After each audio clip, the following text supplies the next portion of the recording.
So first set of problems here, we're looking at this picture for all of these problems here.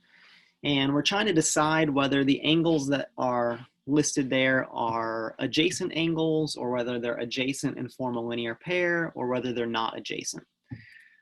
So I'm going to go ahead and just do a couple of them, kind of quickly talk about them. That way we can go over what it means to be adjacent, what it means to be a linear pair, and all that. So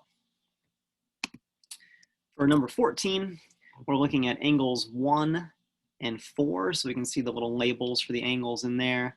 And we want to decide whether they're adjacent and they form a linear pair, or whether they're not adjacent at all. So when we say the word adjacent, hopefully you already know what that sort of means. It means that they're next to each other. More specifically, when we're talking about adjacent angles, they have to share a vertex. So in this case, all 4 angles here have the same vertex. It's that pink dot that I just marked.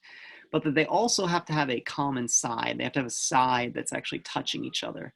And so in this case, between 1 and 4, they do actually have a common side. This line right here, or this ray right here, is part of both angle 1 and angle 4. So they are adjacent. That's the first thing. But the second thing is whether they also form a linear pair. Now, there's a few different characteristics when we talk about a linear pair. The easiest one for me when I think about this is whether when you put the 2 angles together, they form a straight line. And so in this case, these 2 angles right here form this straight line. That was not a very good tracing, but this line right here is a perfectly straight line. And these 2 angles make up the entire degree measurement of that straight line, all 180 degrees. So these would be, for number 14, they would be adjacent and form a linear pair.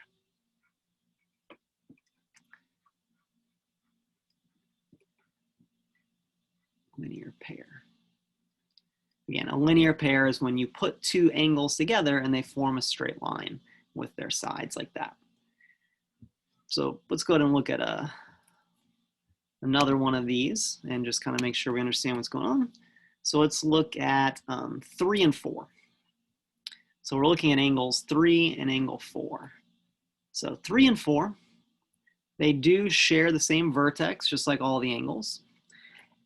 And they also have a common side. They have this side, which is part of both of those angles. So they are adjacent. But the other parts, these parts here, they don't make a straight line. They make kind of an angle, another angle. So in this case, they are adjacent, but they do not form a linear pair, because when we put them together, they make another angle. They don't make a straight line like those other 2 angles.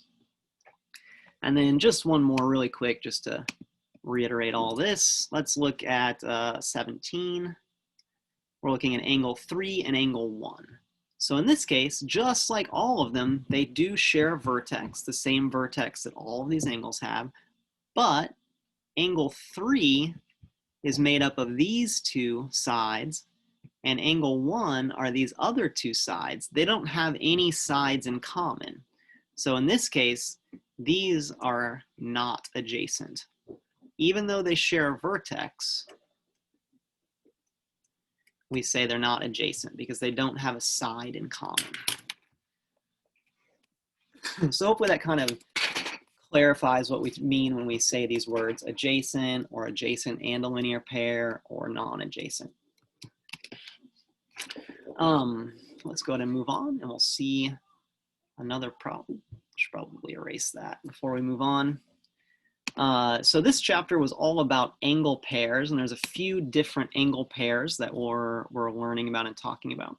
And so one of them are complementary angles. So complementary angles are 2 angles that add to be 90 degrees, and supplementary angles are 2 angles that add to be 180 degrees.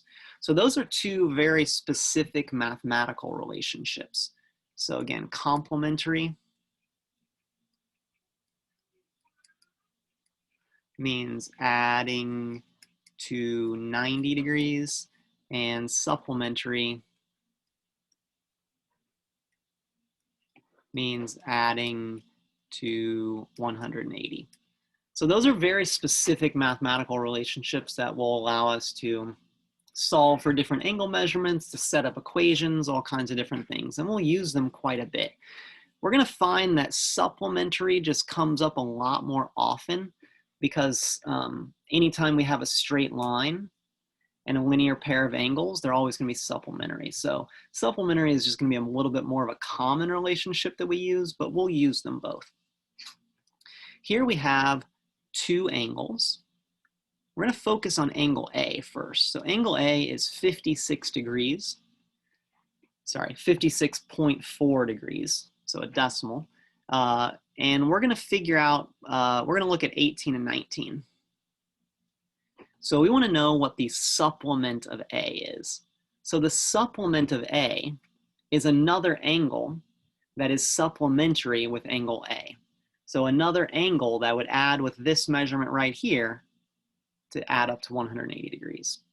So you always find the supplement of an angle by taking 180 degrees minus the angle that you know. So in this case, the supplement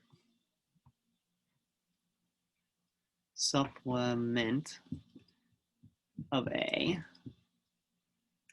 is going to equal 180 degrees minus the measure of angle A, which in this case is 56.4. So we do some quick math there. We can figure out that this is 123.6 degrees. So this would be the supplement of angle A. If I added 123.6 and 56.4, those should be exactly 180 degrees. Those two angles would be supplementary to each other. That's why we call it the supplement, because, well, it means supplementary. Same idea here, except now we're talking about the complement of angle A. So the complement, it doesn't mean like, oh, A, you're looking very nice today. Not that kind of compliment. It means adding to 90 degrees with it. So the complement of A can always be found, or the complement of any angle can always be found by doing 90 degrees minus the angle that you know, which in this case is 56.4. So we do go ahead and do that subtraction, and we figure out it's 33.6 degrees. So this angle is complementary with angle A. These two would add to be exactly 90 degrees. This is pretty easy to figure out when you're dealing with real, actual number angle measurements. But sometimes we might be dealing with the complement of an angle or the supplement of an angle where we don't actually know the degree measurement. That's what the next problem is having us look at, where we don't know the degree measurement of the angle. We know an expression that represents the degree measurement of the angle. And so that's going to be a little more complicated. It's going to look a little more abstract. So these next two questions are focusing on, no idea what I just did there.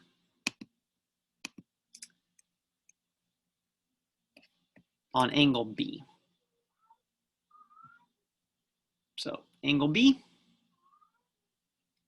probably could undo that. No, that doesn't work. Oh well.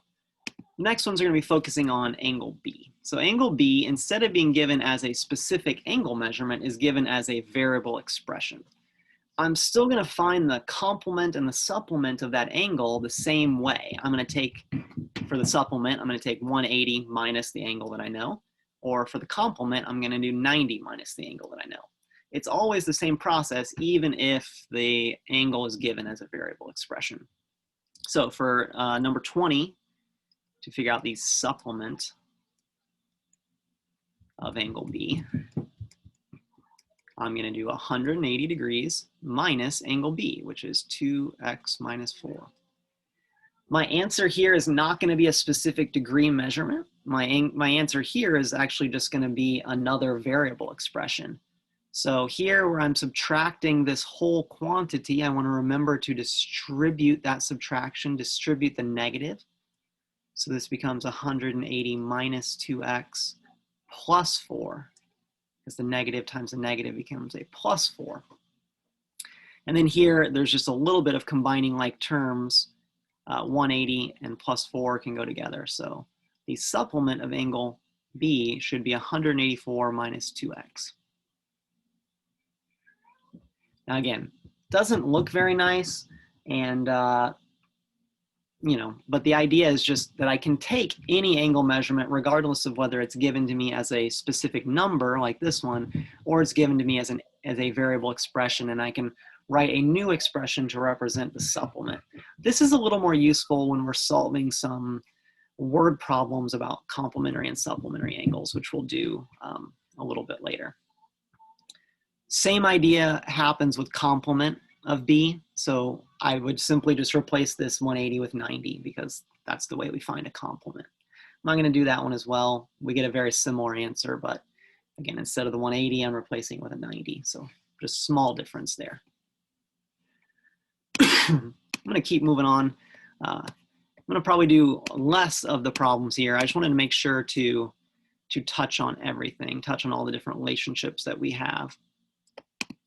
Okay, so continuing on with complementary angles, question number 22 here, we have an angle's measure is 3 times the measure of its complement. Find the measure of the angle and the measure of its complement. So right here in this problem, as I'm reading it, there's kind of 2 things that we don't know. We don't know the measure of our angle, and we don't know the measure of our complement. Fortunately, that doesn't mean we're going to have 2 variables, because if we had 2 variables and only 1 equation, we wouldn't actually be able to solve it. But we already know that there's always a relationship between an angle and its complement. So what I'm going to do is start by defining some variables. So I'm going to let x equal the measure of my angle. Measure of the angle. So if x is the measure of my angle, I can use x to create an expression that represents the complement of the angle. Complement of the angle. And remember, the complement is always found by doing 90 minus the angle. So in this case, it's 90 minus x. So now I have some things that I can use for those 2 ideas, x being the measure of the angle and 90 minus x being the complement of the angle.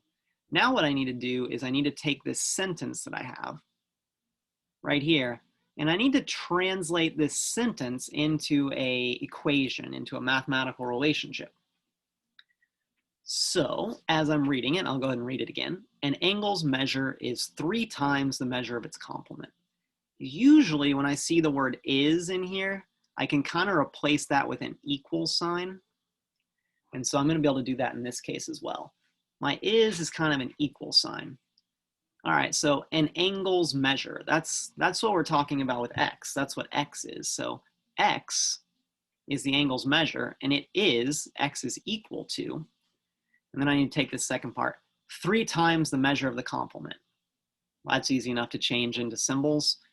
This is the measure of my complement, and 3 times the measure of my complement is just this, 3 times 90 minus x. So I was able to take that sentence right there and sort of translate it into a mathematical relationship, translate it into an equation by kind of replacing the 2 concepts of the measure of the angle and the measure of the complement with these things that we just defined.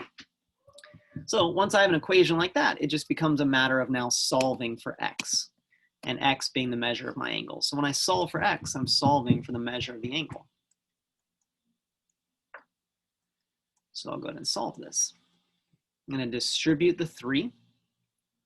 So I get x equals 270 minus 3x. In this case, I need to get all my x's on one side. So I would go ahead and add 3x to get rid of the minus 3x on this side. So I'm going to end up with 4x equals 270. And then to finish this, I'm going to divide by 4. So dividing that by 4, I need a quick calculator. 270 divided by 4, and I get that 67.5. So I solve for x. The measure of my angle is 67.5 degrees. But I want to make sure I'm answering both parts of this. I want to find the measure of the angle and the measure of its complement. So I need to go ahead and quickly find the measure of the complement here. So that's going to be 90 minus 67.5, which is 22.5 degrees. And there's a kind of a nice way that we can really just check this real quick. We can make sure that these two angles that we just figured out, 67.5 and 22.5, make sure they hold the same relationship here. We still want to make sure that the angle, 67.5, is equal to 3 times the complement, so 3 times 22.5. So if I do 3 times 22.5, I end up getting 67.5, so it checks out. I they do still hold that same mathematical relationship that our word problem had. These problems are tough. They're gonna follow a very similar pattern. We're gonna let x represent one of the angles, and then if we're talking about a complement, 90 minus x would represent the complement, or if it's a supplement, there'll be 180 minus x will be the supplement, and then we have to take that sentence here that expresses their relationship and translate it into an equation. There's a lot going on here. Problem number 44 is another example of this. So that's another one from your homework. So that's one that you can look at to see if you know how to do this or not by trying number 44. We'll maybe talk about this on Wednesday if we have time, number 44, just because I think it's one of the harder problems on the homework. All right, I am gonna keep moving down the page. And there's at least 2 more I want to try to get to, and we have 13 minutes. So I'm gonna clear my drawings. All right, so in this case, we have 2 angles, ABD and BDE, and they are supplementary. So really what I'm looking at is supplementary defines a very, very, very specific relationship here, right? It means that these 2 angles are gonna add to 180 degrees specifically, right? So that's really nice. That lets me set up a very concise, simple equation. I'm gonna look at number 28 for this one. So these 2 angles are supplementary. So I can say that one of my angles plus the other angle is gonna equal 180. It's a very simple equation to set up, but it's one that we're going to use a lot. There are a lot of times where we end up with supplementary angles, and we're going to want to write an equation that has this kind of basic format a lot. That's why I want to kind of do this one. So the first angle that I have is 12x minus 12, and the second angle I have is right here, 3x plus 48. So once I set it up, it just becomes a matter of solving this relatively easy linear equation, combining like terms, starting to cancel things out, and finishing it off. So I'll go ahead and do that. I like solving equations this way. I'm not requiring anyone to do one way or the other, but I like to kind of keep everything moving in columns. If it's a really complicated equation, kind of drawing this vertical line is helpful to me, just so that I'm keeping track of what's on the left side and the right side. I find students kind of occasionally make small mistakes where they forget and they combine things across the equal sign rather than canceling them. And so this just is a helpful thing for me to do. All right, so combining like terms on the left side, I have 3x and 12x. They're both positive, so those go together to be 15x. And then I have negative 12 and plus 48. So those will go together to be positive 36. I still have this on the other side. And then it becomes a matter of solving. I'm gonna have to start canceling things. I'm gonna get rid of this plus 36. So 15x equals 144 when I do that subtraction. And then finally divide by 15. And that is 9.6. So we might, some questions might have us stop right there. They might just say, hey, solve for x, and we could go ahead and be finished. But other problems are going to ask us to take that value of x and then do something with it. And this is one of those problems. This one is asking us to take that value of x that we just figured out and to do something about it. We want to find the measure of both angles. So we're going to have to replace x with the number that we just came up with. We're going to have to plug in 9.6, right?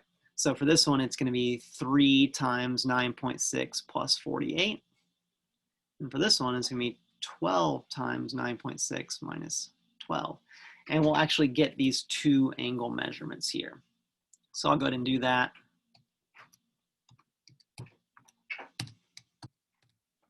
So for the first one, for ABD, I figured out that it was measure of angle A, B, D is 103.2 degrees.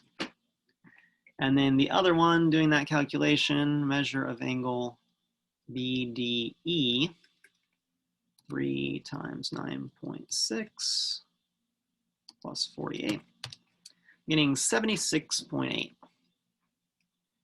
So these problems, kind of similar to the last one, do have a pretty easy way to check whether we got the right answer.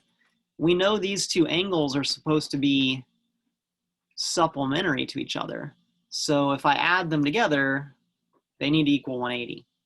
If they don't equal 180, chances are I made a mistake somewhere, and then I need to go look for that. So let me just go ahead and add them. It looks like they will add to 180, but I just want to make sure. So adding those two together, I see that they do equal exactly 180. So that leads me to believe that we probably did it correctly. Again, if it wasn't 180, I would want to go ahead and check my work, make sure I didn't mess up somewhere.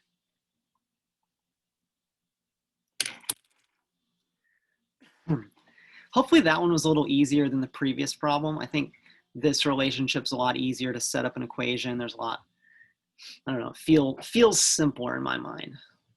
All right, I'm gonna go ahead and clear this and do at least one more, hoping for 2 more. All right, so similar concept with this problem. We're looking at 2 angles that are complementary this time. So just like the last time, complementary is a very clear mathematical relationship. When we say 2 things are complementary, we mean that they add to 90 degrees. So these 2 angles have to add to 90 degrees. So it's supposed to be a 90, 0. So we're going to look at number 31. Pretty simple relationship again.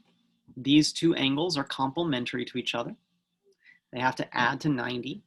My equation is going to be the first angle plus the second angle equals 90. That's it. Pretty easy. Just like the last one, we want to make sure we don't mix up complementary and supplementary because we'll get a pretty different answer if we say this equals 180, but pretty simple here. We have y minus 30, 2y. This is even an easier equation to solve. It's actually a fairly simple one. I'm going to combine like terms. I'm going to go ahead and start solving this. So I end up with 3y equals 120, and then divide by 3 to figure out that y is equal to 40. Cool. Just like the last one, though, you want to make sure you're answering the question. So in this case, it says to find the measure of both angles. So for this one, we're going to be doing 40 minus 30. So this is a 10-degree angle. Measure of ABD is 10. And this one, we're doing 2 times 40. So this is an 80-degree angle. Those were nice and easy to plug in there. not very complicated to multiply by 2 or to subtract 30 there, so we get quick answers. And again, very fast to check this. Are these angles complementary? Do they add to 90? Yeah, 10 plus 80 is 90. So feel pretty good that we got that right answer as well.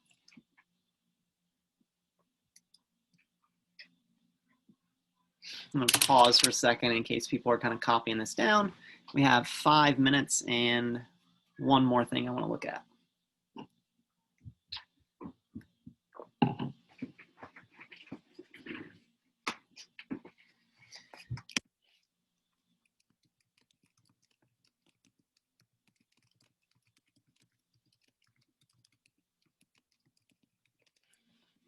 All right, I'm going to go ahead and clear this.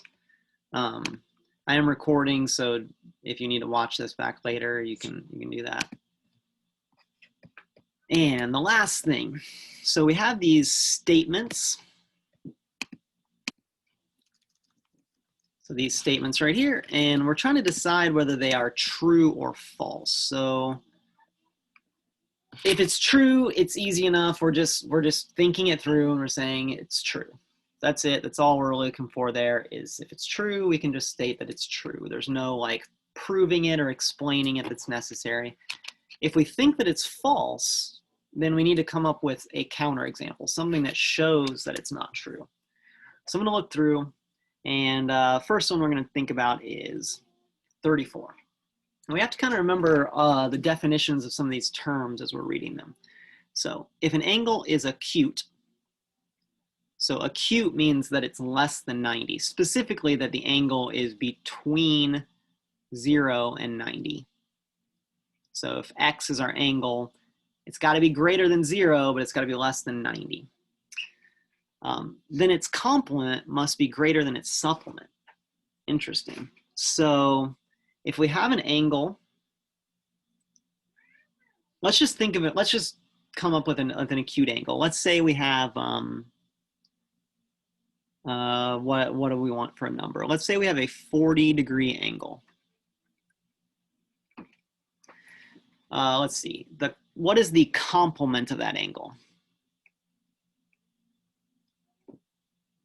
Well, the complement would be 90 minus 40.